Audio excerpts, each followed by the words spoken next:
and welcome to Bookies Talk on the Cook Memorial Public Library podcast. I'm Erica O'Rourke, one of the Reader's Advisors here at the library, and today I have a really special guest, the newest member of the Bookies, Hannah Dove, who joined our staff this month. Welcome, Hannah, to Cook Library. Thank you, Erica, for welcoming me, and I'm very excited to be here. Well, we're thrilled that you're here. I wanted to talk a little bit about your path to working in a library. Like, how did you come to be at this place? Of course. So, I've always been a bit of a media head, so to speak. I love watching movies. I love listening to music.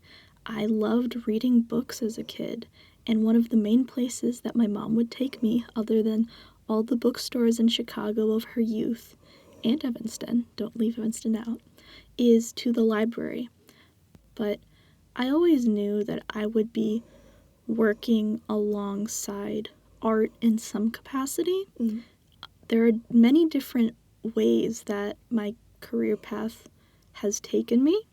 I've worked in radio, I've worked in academic publishing, and a little bit of the fiction side of publishing as well. I always wanted to work in an environment that helped people find what they liked, what they didn't like, mm-hmm. and find out facets of their personality that they found important. To be the original tastemaker is to work at a library. I think a lot of what we do at the library is curation. There is no shortage of information out there, but helping people figure out what they want is really key to the services that we provide these days. So I think you're going to fit in really well.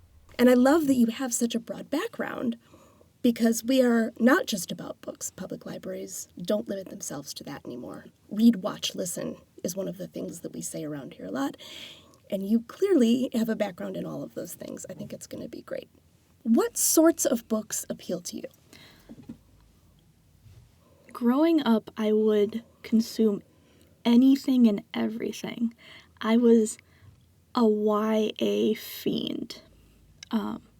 Of course, dystopian fiction, dystopian lit.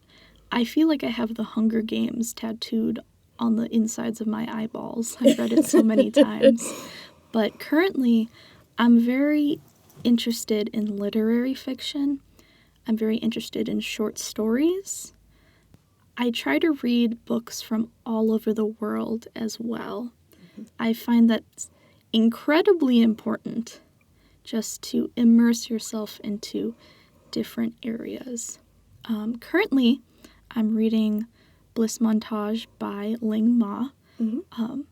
Semi-local artist. She currently lives in Chicago, but it is her second book following her first book, Severance, which I know has been making the rounds. People are very keen to read that because it more or less is the zombie novel turned on its head, which I appreciate. So Bliss Montage sounds excellent, very literary. I think Ling Ma is known for her literary fiction.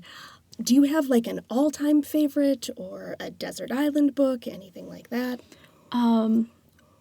My mom was actually the one to introduce me to Terry Pratchett. Oh. And I adore Going Postal. The main complaints my mom has is that every time I go home, her library becomes smaller and smaller.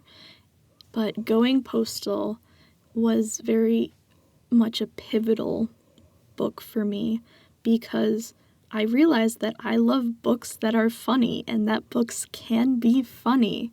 Even if they're fantasy or sci-fi, I think that was a very important moment because that was me figuring out tone is different from format. Format is different from genre. I've read several other Terry Pratchett books. There's so many of them. And of course I was sad when he passed, but he left us such a treasure trove. And he worked with so many other authors as well. So that is another way that I can slip into other authors' work, which I very much enjoy. Absolutely. It is funny that you bring him up. I also really enjoy Terry Pratchett. And as I was thinking about, like, what are some of my desert island books, the first one that came to mind was Neil Gaiman's Neverwhere. And Neil Gaiman is one of those people that partnered with Terry Pratchett. They wrote Good Omens, which is another one of my favorite novels. But Neverwhere is one of my all-time favorite go-to recommendations for patrons who are looking to try something a little different. It's the story of Richard Mayhew, and he's this sort of meek, sort of sad sack young businessman in London. And he is out for a walk one night with his sort of very polished and bossy fiancé, and he stops to help this homeless girl. Her name is Dor.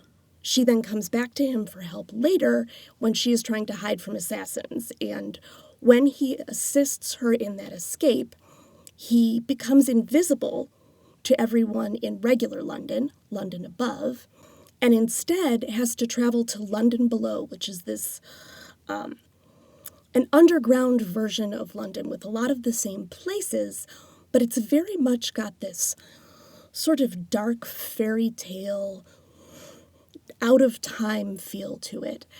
And I could read that book a million times and find something new and delightful. And it's fun to see the work that he's done with Terry Pratchett, like in Good Omens, because I think it brings the best of both of them in. Well, Hannah, thank you so much for joining us today, and we are so excited to have you here at Cook Library. Really excited for our patrons to get to know you and discover all the books that you're going to bring to their attention. I think you're going to be a great addition to the staff. Thank you so much, Erica, for having me on. I'm very excited to help. If you see me and you see my little name tag, let me know what you're reading. Excellent. Thanks again for joining us today. We'll be sure to put links to all of these titles in the show notes. And if you're on the lookout for more great reads, check out the Spring Book Buzz. It's our rundown of the season's most anticipated titles, and it's still on our YouTube page. We'll link that as well. You can also find us on the library's website, the Shelf Life blog, or just by emailing us. And as always, you can support the podcast by sharing it with your friends and subscribing wherever you get your podcasts. We'll be back soon, but until then, keep reading, keep watching, and keep listening.